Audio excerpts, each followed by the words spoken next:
Olá pessoal, tudo bem com vocês? Eu sou o Jean e nessa aula nós estudaremos como o calor e a massa interagem durante a secagem de grão. Então vamos acompanhar desde os mecanismos físicos envolvidos, passando pelos fatores que influenciam o processo, a sua evolução ao longo do tempo e por fim as estratégias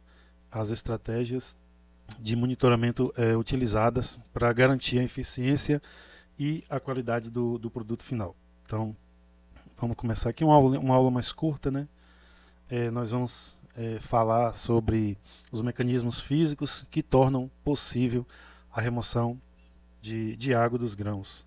Olha para você ver que interessante essa região aí onde aparece o ar aquecido envolvendo o grão, O foco aqui é perceber que a secagem começa fora do grão e não no seu interior.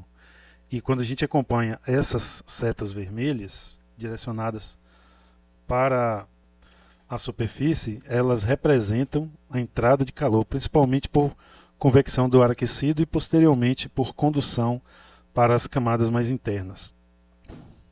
Então, agora quando a gente olha para o centro do grão, onde estão as gotas de água, o aquecimento cria condições para que a umidade interna se mova em direção à superfície por difusão líquida. Então perceba que as setas azuis apontando para fora, nós estamos analisando aí a transferência de massa, que é a responsável pela remoção da água. E ao chegar na superfície, essa água evapora e o vapor é carregado pelo ar de secagem.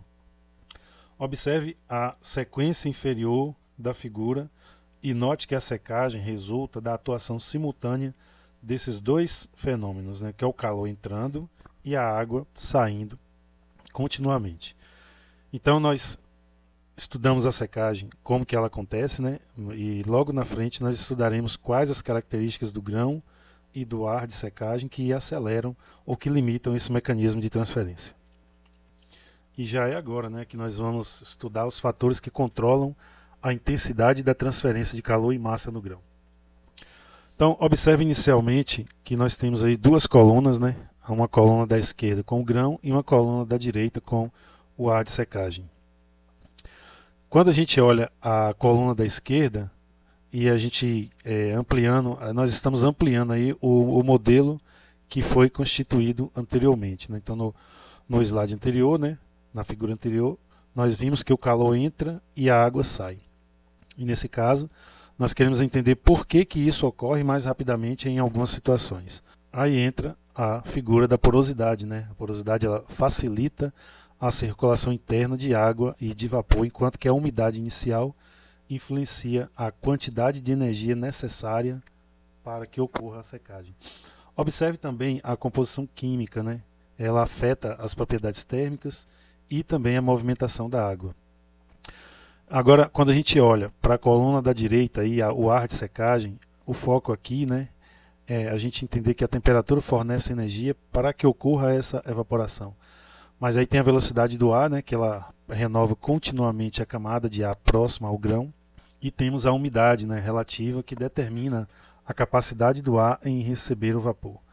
Perceba então que a região central da figura a gente mostra uma interação entre essas características do grão e também as condições do ar que a transferência de calor e de massa ocorre, determinando assim a eficiência, determina também a uniformidade da secagem e também a qualidade do produto final. Então nós acabamos de estudar aí os mecanismos de secagem, Agora nós estamos estudando os fatores que controlam essa transferência de calor e mais na frente nós estudaremos como que esse efeito aparece ao longo do tempo na cinética de secagem e nos gradientes internos. Vamos lá. E nesse momento vamos estudar a velocidade de secagem, como que ela muda ao longo do tempo. Então, observe primeiro no nosso gráfico aí o eixo horizontal, ele representa o tempo. E no eixo vertical a gente tem o quê? A taxa de secagem. Então, o foco aqui é perceber que esse gráfico ele não mostra temperatura, mas ele mostra a velocidade com que a água ela é removida. Quando a gente desloca o olhar para a parte esquerda da curva, no período de taxa constante, nesse caso, a superfície do grão ainda está saturada de água, então o ar consegue remover umidade de forma relativamente estável. Perceba que no início as condições do ar têm grande influência sobre a taxa. Agora acompanhe a curva no ponto em que ela começa a cair. A partir daí, a superfície deixa de estar saturada e a água precisa migrar do interior do grão para fora. É por isso que a taxa diminui. Então a ideia principal aqui é que a secagem comece mais rápido e depois se torne limitada pela movimentação interna da água. Então, teoricamente, no final da secagem, você pode reduzir um pouco a velocidade do ar de secagem, justamente porque esse ar ele não sai quase saturado, né? Então a ideia da gente é que esse ar ele saia saturado para que a gente gaste menos energia. Então, pessoal, só para a gente se situar aqui, nós estudamos aqui os fatores que influenciam a secagem, né? Estudamos também a evolução temporal, né? E aí mais na frente nós vamos estudar o perfil da temperatura e a umidade do leito, tá certo? Mais na frente não, já é agora aqui. Ó. Vamos estudar as diferenças de temperatura e umidade, né, que afetam a qualidade final dos grãos. Então observe inicialmente a representação do leito de secagem no centro da figura, né? Vamos começar analisando as consequências práticas dos gradientes de temperatura e umidade que nós estudamos anteriormente. Vamos olhar para a região superior, né? Ela está destacada de vermelho. O foco aqui é o superaquecimento e nessa área os grãos recebem calor excessivo, aumentando aí o risco de danos térmicos, né?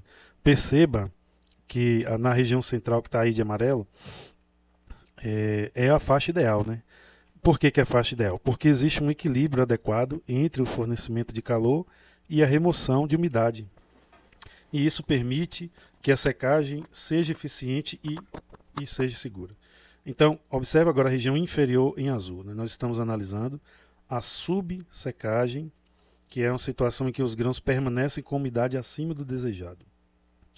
Vamos olhar agora para a coluna de consequências, né? Que está mais à direita da nossa figura. Olha aí, ó, a gente vê o quê? Fissuras, escurecimento, né?